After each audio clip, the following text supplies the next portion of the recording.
It's time for another Dice Tower review with the Game Boy Geek. Hello my friends, it's the Game Boy Geek here. Today we are going to be going around like crazy people trying to kill some dragons. Sometimes on our own, sometimes with other people, but once that dragon's killed, we gotta split the pot. We gotta try to figure out who's getting this set of gems and who's getting that set of gems.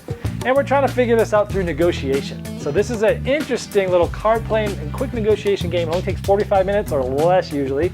Dragon's Gold. It's just been reprinted by Pandasaurus and IDW Games. 3 to 6 players. Let's take a look.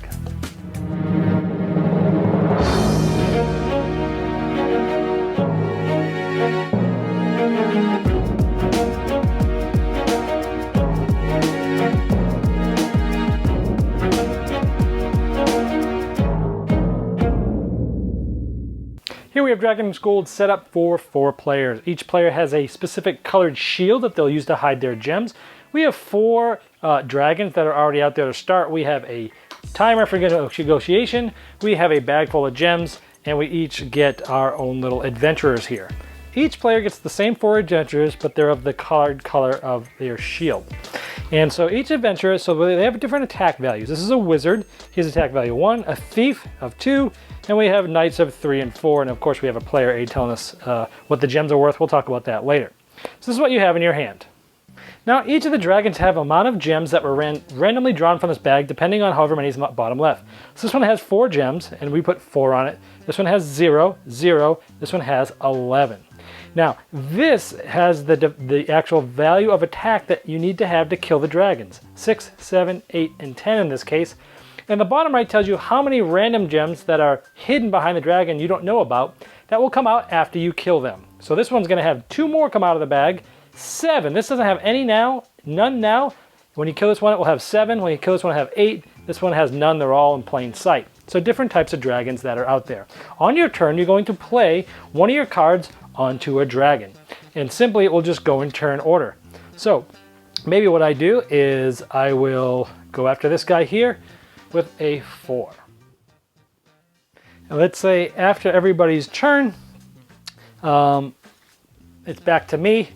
Red went here, the other 2 guys went here. We have a 4, 8, 9 of attack. We need 1 more to kill this guy, and I end up doing the kill, so because now we have more or at least 10, and this dragon gets killed.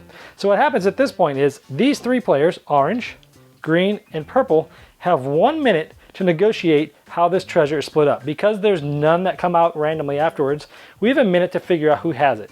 Now in negotiations, you can't trade things in negotiation. You can't say, I'll take this and later on future I'll give you that. No, you have to basically negotiate exactly this round, right here, right now, that's it.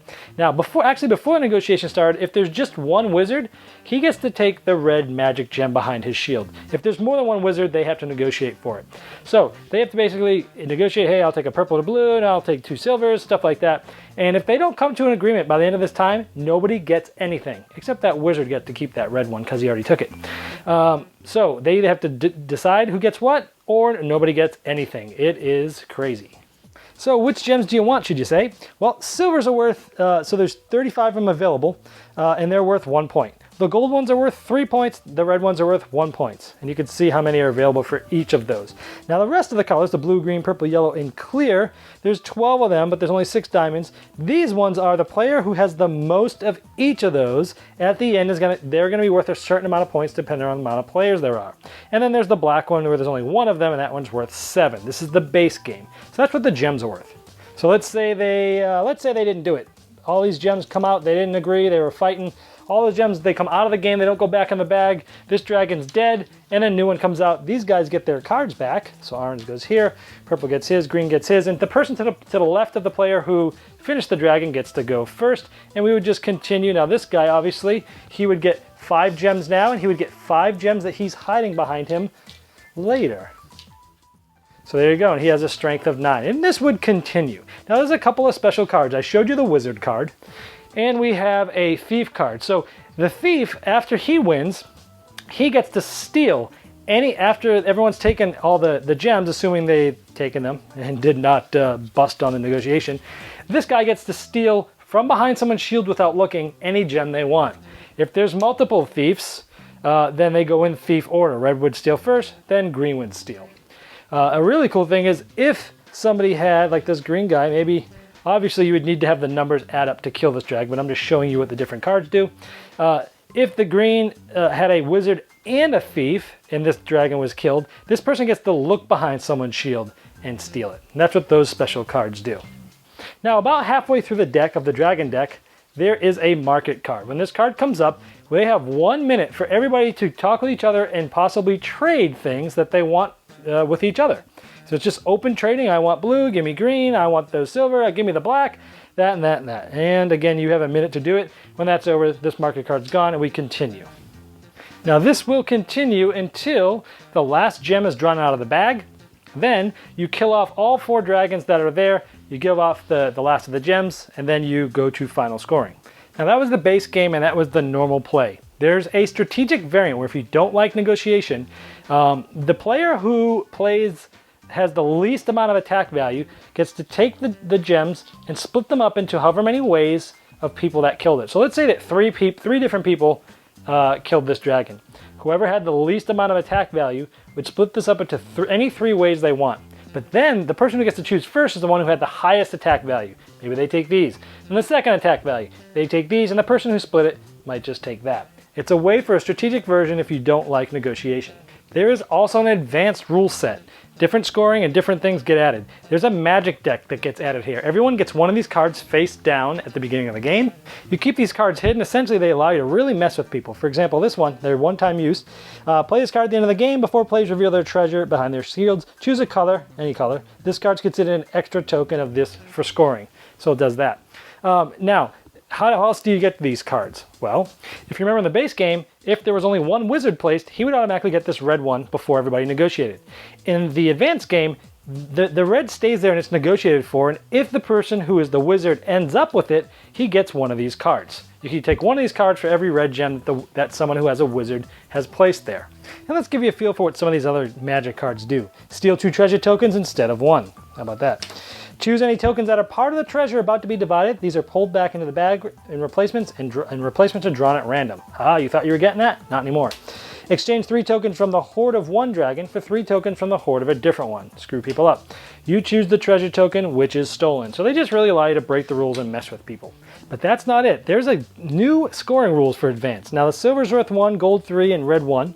I believe that's just like before. But now, for every one of these other colored gems, you get 5 bonus points for each set of 5 gems of each color. So you can get any set of 5, you get 5 points. And the player still gets the bonus who has the most. And they're different, I think they're different points from before. Yeah, they're a little bit less. But you could, get 5 and have the most and get some double points there. The big thing here is the black is no longer worth 7 points, it's worth 19, but the player who gets this scores no points for any of these other precious gems, which really puts a wrinkle in it. That's how you play Dragon's Gold. All right, there's Dragon's Gold. I love negotiation games, so I was really interested in this one. I'm not usually too big on fantasy themes and fighting dragons, stuff like that, but the negotiation is what got me hooked on this game. So, how does it play? I think this is a glorified beer and pretzels game. I mean, I think that this game really shines when you get with your buddies at the beginning or the end of the night, you throw this thing down, you're fighting, card play over who's gonna go here. Haha, I've got a wizard and a thief, I'm gonna steal a gem and I get to look at yours, and there's some take that attitude. There's some metagaming going on in this game where things from previous games can filter into it. Funny things will happen. I mean, you've got, we played with a couple and they were always so nice when it was just the two of them. They were splitting it up with no fight and boom, they were done in 10 seconds. Then you got like me and my buddy Greg who were just like strangling each other, and 2 times it was just the 2 of us. We could have gotten a ton of treasure, but we were just, we couldn't come up with an agreement. And the other people laugh at us, and it's kind of funny in that, right? So I thought it was a good game. I actually really like that they have that strategic variant, because somebody might look at this overview and say, I like the card play, I like that, I like trying to get the gems, I like the set collection aspect, but I hate negotiation, I hate trading. That strategic variant is cool, where if the person who's the weakest gets to split the pot. It's like that day, my mom used to tell me, when you cut dessert, you split, I pick. Same thing, so you split it up, and everybody else ahead of you is gonna get to pick. And that's a nice, cool way to play this game without having to do it in negotiations. I think they're really smart for putting that in there. It does feel like a Bruno Fiduti game. It's kind of crazy, it's kind of chaotic, it's still fun. You know, I like more open-ended negotiation than just strict trading right here, right now. So as a negotiation game, it's not my favorite, but it is a lot of fun if you just don't take it seriously and you just have a lot of fun in that regard. So if this looks good to you, you want to check out Dragon's Gold. Thanks so much for watching the Dice Tower videos. Find more great videos and reviews, as well as our top-rated audio podcast at Dicetower.com. You can also find other great shows at DicetowerNetwork.com. I'm Eric Summerer, and you've been watching The Dice Tower. The Dice Tower is sponsored by Cool Stuff Inc., where you can find great games for great prices. Cool stuff in stock. Check them out at CoolStuffInc.com.